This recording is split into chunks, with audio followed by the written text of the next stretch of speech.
नमस्कार दोस्तों, स्वागत है आपका एग्जामिन के इस दमदार शो जनरल अवेयरनेस सीरीज में, जहां हम आपको पढ़ा रहे हैं सामान्य ज्ञान को पूरे विस्तार से, जो आपको आपके सभी एग्जाम्स में 100% परफॉर्म करने में मदद करेगा। चलिए शुरू करते हैं। ग्रीक भाषा के हिस्टोरिया शब्द से निर्मित हिस्ट्री का शाब्दिक अर्थ होता है अन्वेषण से प्राप्त ज्ञान। एक विषय के रूप में मानव सभ्यता के विकास के क्रम में अतीत की अभिलिखित घटनाओं का कालक्रमिक विवरण का अध्ययन ही इतिहास कहलाता है। हेरोडोटस को इतिहास का पिता कहा जाता है।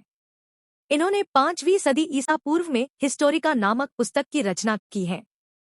टॉपिक का नाम प्राचीन भारतीय इतिहास के स्रोत, जिसमें प्राचीन भारतीय इतिहास के स्रोतों को मुख्यतः 3 भागों में विभाजित किया जा सकता है। नंबर 1 साहित्यिक स्रोत, नंबर 2 पुरातात्विक स्रोत, नंबर 3 विदेशी विवरण। साहित्यिक स्रोत प्राचीन भारतीय साहित्यिक स्रोत के रूप में धार्मिक साहित्य तथा धर्मेतर या लौकिक साहित्य का अध्ययन किया जाता है। धार्मिक साहित्य को 2 भागों में बांटा गया है। पहला ब्राह्मण साहित्य, दूसरा ब्राह्मणेतर साहित्य। ब्राह्मण साहित्य के अंतर्गत सबसे पहले पढ़ेंगे हम वेद। वेद भारत के प्राचीनतम साहित्य हैं, जिनके संकलनकर्ता महर्षि कृष्ण द्वैपायन वेदव्यास को माना जाता है। वेदों के माध्यम से ही हमें वैदिक आर्यों के विषय में पर्याप्त जानकारी प्राप्त होती है। वेदों की कुल संख्या 4 है। पहला ऋग्वेद, दूसरा यजुर्वेद, तीसरा सामवेद तथा चौथा अथर्ववेद। इन चारों वेदों को सम्मिलित रूप से संहिता के नाम से जाना जाता है। चलो पढ़ते हैं भारत के सबसे प्राचीनतम वेद ऋग्वेद को। ऋग्वेद ऋचाओं में बद्ध भारत के सबसे प्राचीनतम ग्रंथ है। इसके अधिकतर मंत्र देव आह्वान, देव स्तुति से संबंधित है। ऋग्वेद में कुल 10 मंडल, 1028 सूक्त एवं 10,580 ऋचाएं है। इसके 2 से 7 तक के मंडल सबसे प्राचीन माने जाते हैं, वहीं पहला एवं 10वां मंडल सबसे अंत में जोड़े गए हैं। ऋग्वेद की प्रासंगिकता को देखते हुए यूनेस्को द्वारा इसे विश्व मानव धरोहर के साहित्य के रूप में शामिल किया गया है। आओ अब समझते हैं उस वेद को जिसने हमें यज्ञों का ज्ञान करवाया, यजुर्वेद। यजुर्वेद एक कर्मकांडीय वेद है। इसमें विभिन्न प्रकार के यज्ञों से संबंधित नियमों या विधानों का संकलन किया गया है। यजुर्वेद एकमात्र ऐसा वेद है जो गद्य एवं पद्य दोनों रूप में है। यजुर्वेद की 2 शाखाएं हैं, शुक्ल यजुर्वेद, कृष्ण यजुर्वेद। शुक्ल यजुर्वेद केवल पद्य में है, वहीं कृष्ण यजुर्वेद गद्य एवं पद्य दोनों में है। भारतीय संगीत का जन्मदाता सामवेद। साम का शाब्दिक अर्थ गान या गायन होता है। इसमें मुख्यतः यज्ञों के अवसर पर गाए जाने वाले मंत्रों का संग्रह है। इसमें मुख्यतः सूर्य स्तुति के मंत्र हैं। सप्तस्वरों सा, रे, गा, मा, पा, धा, नी की उत्पत्ति सामवेद से ही हुई है। अतः सामवेद को भारतीय संगीत का जनक कहा जाता है। सामवेद के अधिकांश मंत्र ऋग्वेद से लिए गए हैं। इसके अपने मंत्रों की संख्या सिर्फ 75 है। सामवेद की मूलतः 3 शाखाएं हैं, कौथुमीय, राणायनीय तथा जैमिनीय। अथर्ववेद यह अंतिम वेद है, जिसकी रचना अथर्व तथा अंगिरस ऋषि द्वारा की गई थी। अथर्व ऋषि के नाम पर ही इसका नाम अथर्ववेद पड़ा। अथर्ववेद में जादू टोना, वशीकरण, भूत प्रेत, ब्रह्मा ज्ञान, रोग निवारण तथा विभिन्न औषधियों का वर्णन है। किसी यज्ञ में व्यवधान उत्पन्न होने पर उसका निराकरण अथर्ववेद द्वारा ही किया जाता था। अतः इसे ब्रह्मवेद या श्रेष्ठ वेद भी कहा जाता है। चारों वेदों को एक नजर में देखते हैं। ऋग्वेद ब्राह्मण कौशितकी, ऐत्रेय, सूक्त 1028 मंत्र। उपनिषद कौशितकी, ऐत्रेय, अध्येता होत्री, उपवेद आयुर्वेद, प्रवर्तक प्रजापति। यजुर्वेद ब्राह्मण तैत्तरीय, शतपथ, उपनिषद तैत्तरीय, कट, श्वेताश्वर, ईश, बृहदारण्यक, मैत्रायणी, अध्येता अध्वर्यु, उपवेद धनुर्वेद, प्रवर्तक विश्वामित्र। सामवेद ब्राह्मण षड्विश, पंचविश, सूक्त 1875 मंत्र। उपनिषद केन, छांदोग्य, अध्येता उद्गाता, उपवेद गंधर्व, प्रवर्तक नारद। अथर्ववेद ब्राह्मण गोपथ, सूक्त 6000 मंत्र। उपनिषद मांडूक्य, प्रश्न, मुंडक, अध्येता ब्रह्मा, उपवेद शिल्पवेद, प्रवर्तक विश्वकर्मा। आओ समझते हैं ब्राह्मण, आरण्यक, उपनिषद तथा वेदांग के बारे में। ब्राह्मण ग्रंथों की रचना वेदों में वर्णित यज्ञों एवं कर्मकांडों के विधान एवं उनकी क्रियाओं का विधिवत समझने के लिए गद्य रूप में की गई। ब्राह्मण ग्रंथों के परिशिष्ट के रूप में जंगलों में निवास करने वाले सन्यासियों एवं शिष्यों के मार्गदर्शन के लिए ग्रंथों को आरण्यक के नाम से जाना गया। उपनिषद शब्द उप तथा निषद नामक दो शब्दों से मिलकर बना है, जिसमें उप का अर्थ है समीप तथा निषद का अर्थ है बैठना, अर्थात इसमें शिष्य गुरु के पास बैठकर ज्ञान सीखता था। उपनिषदों में कर्मकांडों का विरोध किया गया है तथा भक्ति के स्थान पर ज्ञान पर बल दिया गया है। वेदों का अंतिम भाग होने के कारण उपनिषदों को वेदांत के नाम से भी जाना जाता है। वेदों को भलीभांति समझने के लिए 6 वेदांगों शिक्षा, ज्योतिष, कल्प, व्याकरण, निरुक्त तथा छंद की रचना की गई है।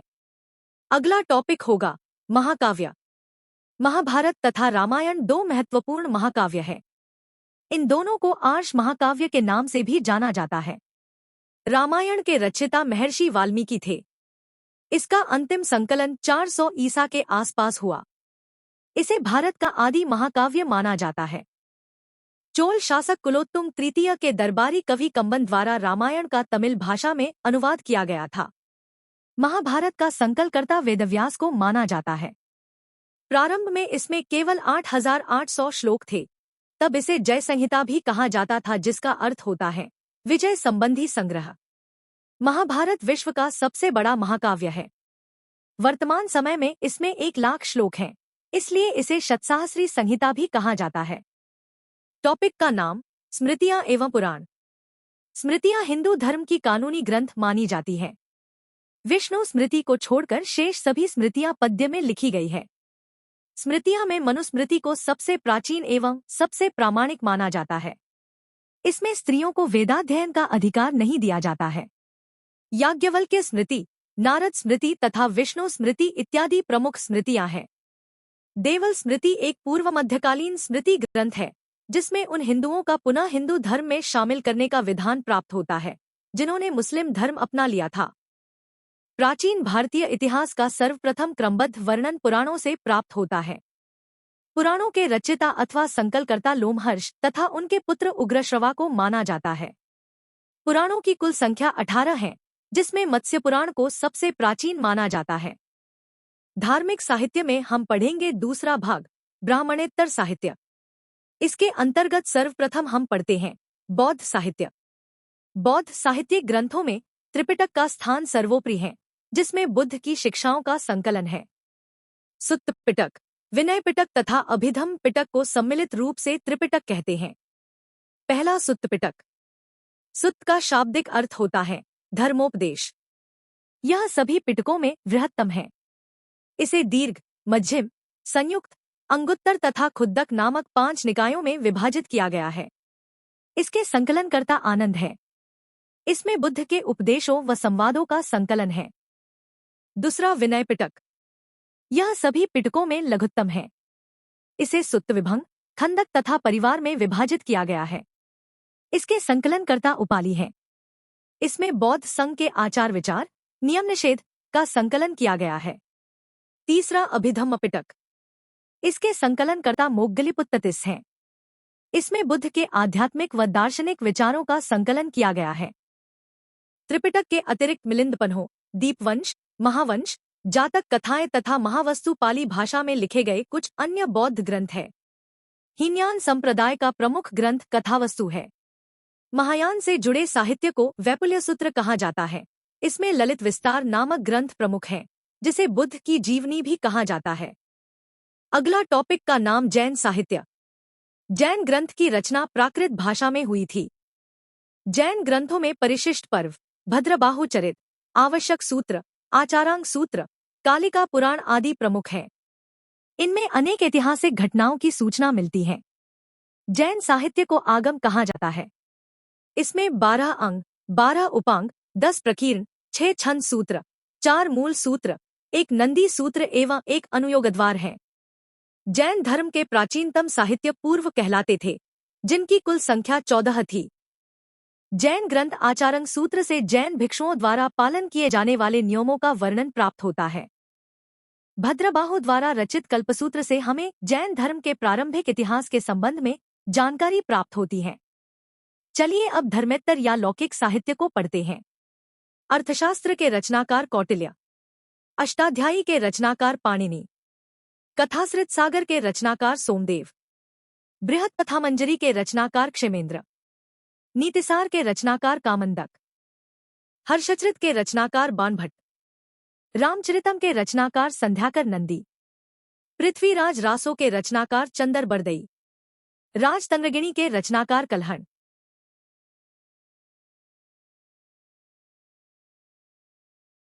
पुरातात्विक स्रोत। इतिहास लेखन में पुरातात्विक स्रोत सर्वाधिक प्रामाणिक माने जाते हैं, क्योंकि पुरातात्विक स्रोतों के तथ्यों में फेरबदल की संभावना नगण्य होती है। पुरातात्विक स्रोतों के अंतर्गत अभिलेखों, सिक्कों, मुहरों, मूर्तियों, भवनों, स्मारकों आदि को शामिल किया जाता है। टॉपिक का नाम अभिलेख। अभिलेखों के अध्ययन को एपिग्राफी कहा जाता है। भारतीय संदर्भ में मध्य एशिया के बोगजकोई नामक स्थान से प्राप्त अभिलेख को सबसे प्राचीनतम अभिलेख माना जाता है, जिससे वैदिक आर्यों की तिथि ज्ञात करने में मदद मिलती है। भारत में अभिलेखों के प्रचलन का श्रेय अशोक को दिया जाता है। वह प्रथम शासक था जिसने अपने अभिलेखों के माध्यम से सीधे अपनी प्रजा को संबोधित किया। जेम्स प्रिसेम्प द्वारा सर्वप्रथम वर्ष 1837 में अशोक के दिल्ली टोपरा अभिलेख को पढ़ा गया। यद्यपि सबसे पहले वर्ष 1750 में टीफेंथेलर द्वारा खोजा गया अभिलेख दिल्ली मेरठ अभिलेख था। भारत के सबसे प्रथम उल्लेख हाथी गुम्फा अभिलेख में मिलता है। अशोक के अतिरिक्त प्रमुख अभिलेखों का विवरण निम्नलिखित है। हाथी गुम्फा अभिलेख का शासक कलिंग नरेश खारवेल, ऐहोल अभिलेख का शासक पुलकेशिन द्वितीय, नासिक अभिलेख का रचनाकार गौतमी बलश्री, जूनागढ़ या जिसे गिरनार अभिलेख भी कहते हैं, इसका शासक रुद्रदामन, प्रयाग स्तंभ अभिलेख का शासक समुद्रगुप्त, मंदसौर अभिलेख का शासक मालवा नेरश यशोवर्मन, देवपाड़ा अभिलेख का शासक बंगाल शासक विजयसेन, भीतरी स्तंभ अभिलेख का शासक स्कंदगुप्त, मथुरा अभिलेख का शासक चंद्रगुप्त द्वितीय, तालगुंडा अभिलेख का शासक शांति वर्मन, ग्वालियर अभिलेख का शासक प्रतिहार नरेश भोज। अगले टॉपिक का नाम सिक्के एवं मुहरें। सिक्कों के अध्ययन को मुद्राशास्त्र कहा जाता है। भारत में प्राचीनतम सिक्कों को पंचमार्क तथा आहत सिक्के कहा जाता था, जो अधिकांशतः चांदी तथा तांबे से निर्मित होते थे। भारत में पहली बार लिखित स्वर्ण सिक्कों को जारी करने का श्रेय हिंद यवन शासकों को दिया जाता है।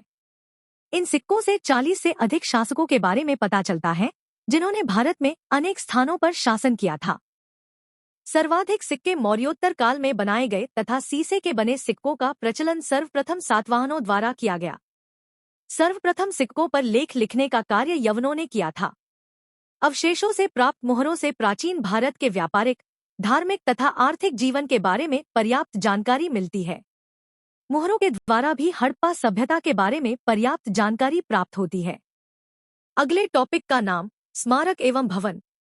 स्मारक एवं भवनों के माध्यम से उस काल के लोगों के सामाजिक, आर्थिक एवं धार्मिक रुचियों एवं स्थितियों का पता चलता है। विभिन्न स्थानों से प्राप्त मंदिरों से ज्ञात होता है कि उत्तर भारत के मंदिर नागर शैली में, मध्य भारत के मंदिर बेसर शैली में तथा दक्षिण भारत के मंदिर द्रविड़ शैली में निर्मित है। भारत के अतिरिक्त इंडोनेशिया के जावा द्वीप पर निर्मित बोरोबुदुर स्तूप तथा कंबोडिया में निर्मित अंकोरवाट मंदिर उल्लेखनीय है। विदेशी विवरण।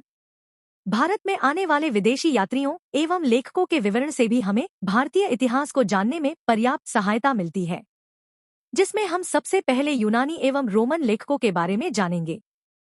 प्राचीन यूनानी लेखकों में टोसियस तथा हेरोडोटस का नाम प्रसिद्ध है। हेरोडोटस को इतिहास का पिता कहा जाता है। इनकी पुस्तक हिस्टोरिका में भारत एवं अरब के संबंधों पर प्रकाश पड़ता है। सिकंदर के पश्चात 3 यूनानी लेखक मेगस्थनीज, चंद्रगुप्त के दरबार में डाइमेकस तथा डायोनीसियस, दोनों बिंदुसार के दरबार में राजदूत बनकर आए तथा भारत के बारे में विषाद वर्णन किया। मेगस्थनीज द्वारा लिखित इंडिका में मौर्यकालीन समाज एवं संस्कृति के विषय में जानकारी प्राप्त होती है। इसी क्रम में प्लिनी द्वारा लिखित नेचुरल हिस्ट्री, टॉलेमी द्वारा लिखित ज्योग्राफी तथा किसी अज्ञात द्वारा लिखित पेरिप्लस ऑफ द एरिथ्रियन सी नामक पुस्तकें उल्लेखनीय है। चीनी यात्रियों के विवरण। चीनी यात्री बौद्ध मतानुयायी थे। वे भारत में बौद्ध धर्म के विषय में जानकारी प्राप्त करने के उद्देश्य से आए थे। फाहियान चंद्रगुप्त द्वितीय के शासनकाल में भारत आने वाला प्रथम चीनी यात्री था। इसके द्वारा लिखी गई पुस्तक का नाम फुयुकी है। वेनसांग एक प्रमुख चीनी यात्री था जो 7वीं सदी में हर्षवर्धन के शासनकाल में भारत आया। इसके द्वारा लिखी गई पुस्तक का नाम सियुकी है। 7वीं सदी के अंत में भारत आने वाला चीनी यात्री इत्सिंग था। इसने अपने विवरण में नालंदा विश्वविद्यालय तथा विक्रमशिला विश्वविद्यालय का वर्णन किया है। अरब यात्रियों के विवरण। अरब यात्रियों में सर्वप्रथम अलबरूनी था जो 11वीं सदी में महमूद गजनवी के साथ भारत आया। अलबरूनी द्वारा अरबी भाषा में लिखित पुस्तक तहकीक हिंद आज भी पूर्व मध्यकालीन इतिहास को जानने का प्रमुख स्रोत बनी हुई है। अलबरूनी के अतिरिक्त अरबी लेखकों में सुलेमान, फरिश्ता, हसन निजाम, अल बिलादुरी तथा इब्न बतूता का नाम उल्लेखनीय है। इब्न बतूता मोहम्मद बिन तुगलक के शासनकाल में भारत आया था। इसके द्वारा अरबी में लिखी गई पुस्तक रहला सर्वप्रथम है, जिससे 14वीं शताब्दी के भारत के विषय में विवरण प्राप्त होता है। तो दोस्तों, ये था आज का जनरल अवेयरनेस से जुड़ा महत्वपूर्ण टॉपिक। अगर वीडियो अच्छा लगा हो तो लाइक जरूर करें, अपने दोस्तों के साथ शेयर करें ताकि उन्हें भी फायदा मिल सके। और हाँ, ऐसे ही शानदार कंटेंट के लिए एग्जामिन को सब्सक्राइब करना न भूलें। कमेंट करके बताइए कि अगला टॉपिक किस पर चाहते हैं। हम मिलेंगे अगले वीडियो में, तब तक के लिए पढ़ते रहिए, बढ़ते रहिए, क्योंकि परीक्षा अभी बाकी है।